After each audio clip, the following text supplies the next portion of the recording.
Bonjour à toutes et à tous. Ravi de vous retrouver pour un nouveau débrief de l'actualité économique et de marché par les équipes de la salle des marchés du Crédit Mutuel Arkéa. Alors aujourd'hui, je suis avec Paul. Paul, bonjour. Bonjour Stéphane. Alors les marchés continuent de chahuter en ce début d'année. On a terminé le mois de janvier sur une note aussi volatile que le début janvier. Et surtout, je crois, depuis 15 jours, là, des taux d'intérêt qui n'arrêtent pas de grimper. Alors qu'est-ce qui nous vaut cette hausse des taux si violente?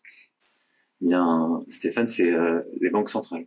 Les banques centrales ont communiqué donc tout au long du mois de janvier, et le marché attendait la communication de la Réserve fédérale américaine.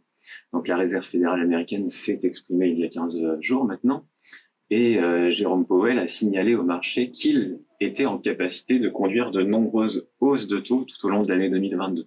Donc le marché cherche à se positionner. Néanmoins, il dispose à ce stade de peu d'éléments en fait pour le faire. Du coup, ça crée de la volatilité sur le marché. Et alors concrètement, ces annonces de la Fed, suite à ça, à quoi on peut s'attendre finalement pour 2022 en termes de hausse de taux notamment? On peut encore s'attendre à peu près à tout en fait, Stéphane. Ce qui est assez intéressant en fait, c'est que la Réserve fédérale, via ce qu'on appelle les dot plots, communique au marché l'orientation qu'elle souhaite donner en termes de hausse de taux.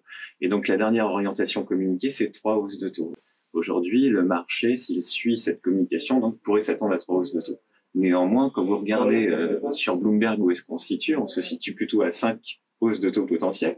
Mais de grandes banques n'hésitent pas à affirmer qu'il pourrait y avoir 7 hausses de taux cette année. Pourquoi? Parce que Jérôme Powell a un peu changé sa communication, notamment. Il disait jusqu'ici que les hausses de taux allaient être graduelles, et maintenant il annonce qu'elles seront régulières. Donc qu'est-ce que ça signifie? Ça signifie qu'il pourrait y avoir une hausse de taux lors de chacune des réunions. Et donc ça, in fine, pour l'ensemble de l'année 2022, ça fait 7 hausses de taux. Donc voilà pourquoi le marché hésite entre 3, 5, 7 hausses de taux. Et finalement, la prochaine réunion du mois de mars sera particulièrement attendue par le marché. Mais alors, finalement, qu'on ait effectivement 3 hausses de taux, 5 hausses de taux, 7 hausses de taux, quelles conséquences finalement pour les marchés? Est-ce que c'est ça qui explique cette volatilité, cette inquiétude des marchés? Et quel impact réellement ça peut avoir sur l'économie ou sur les agents économiques? Ça peut avoir de nombreuses conséquences. D'abord, les taux, on parle surtout des taux courts. Donc évidemment, on pourrait avoir une inversion de pente, et in fine, ça signifie souvent récession. Donc évidemment, on a des warnings si on venait avoir cette hausse de taux sans modification notamment du bilan. Eh bien, on pourrait avoir cette inversion de pente qui inquiéterait le marché. L'autre inquiétude, c'est pour les marchés actions. Les marchés actions, et pour les valeurs technologiques notamment, qui sont dépendantes de taux relativement bas, puisqu'on sait que les actions technologiques sont relativement chères.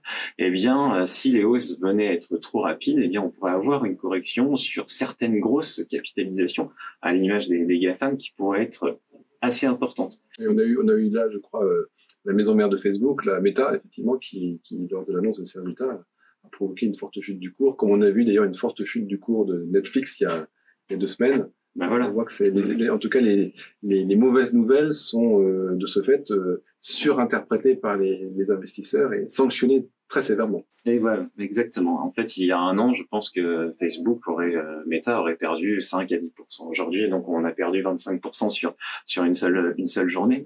Pourquoi? Parce que, comme tu le dis, le marché ne sait pas jusqu'où vont aller ces hausses de taux, et donc les investisseurs hésitent à retourner acheter des actions qui, in fine, quand elles perdaient l'année dernière 5 à 10%, pouvaient sembler bon marché dans un contexte qui était celui de taux bas. Aujourd'hui, c'est plus le cas. Alors, je vais enchaîner sur un autre temps fort en termes de publications économiques depuis qu'on s'est parlé la dernière fois, c'est l'inflation en zone euro.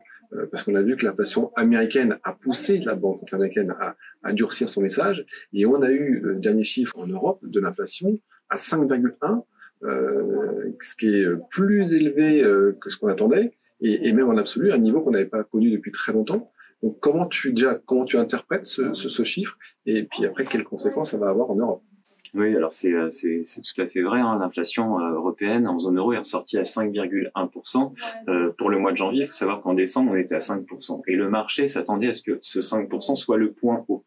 Et donc, Christine Lagarde, notamment, déclarait qu'à partir de 2022, l'inflation allait refluer tout d'abord lentement au premier semestre, puis plus rapidement au deuxième semestre. Donc, ce 5,1% inquiète. Alors quand on regarde dans le détail, on s'aperçoit quand même que la composante énergie et encore plus si on lui ajoute les prix des denrées alimentaires représentent près de 50% d'explication de ce chiffre. Donc on peut penser qu'il y a quand même encore de nombreux facteurs temporaires derrière ce chiffre de 5,1%.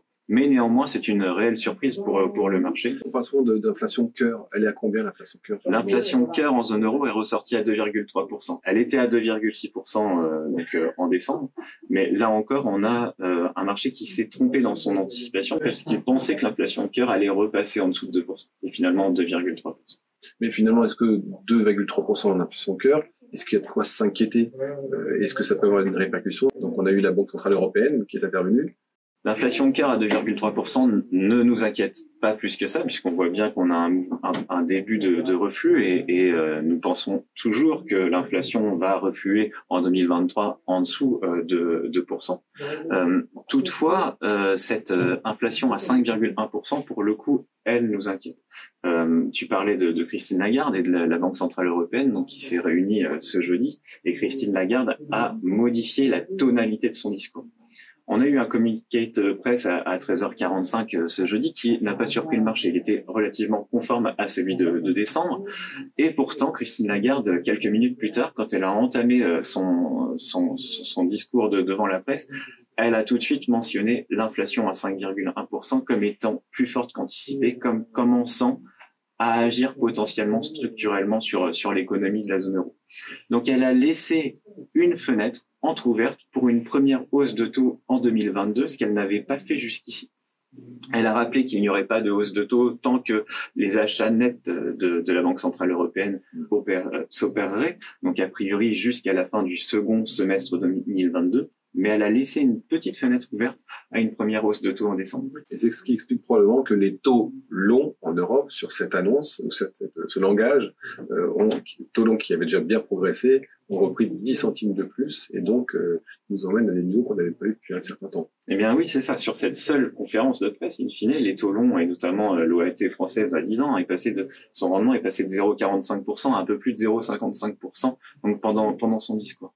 Le marché, qui ne s'est lui aussi à ce stade pas vraiment situé par rapport à ce discours, attend la réunion de mars, puisque seulement en mars, les nouvelles projections macroéconomiques et d'inflation de la Banque Centrale Européenne seront communiquées à l'ensemble des investisseurs. Donc on saura un peu plus se positionner à ce moment-là.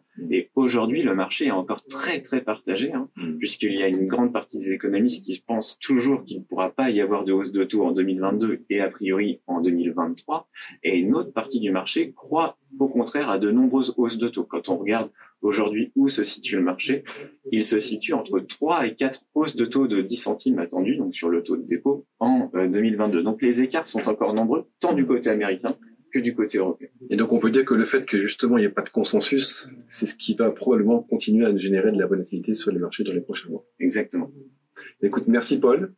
Merci à tous et n'hésitez pas à nous envoyer des messages si vous avez des remarques sur ce format et nous continuerons à le faire évoluer dans les prochaines semaines.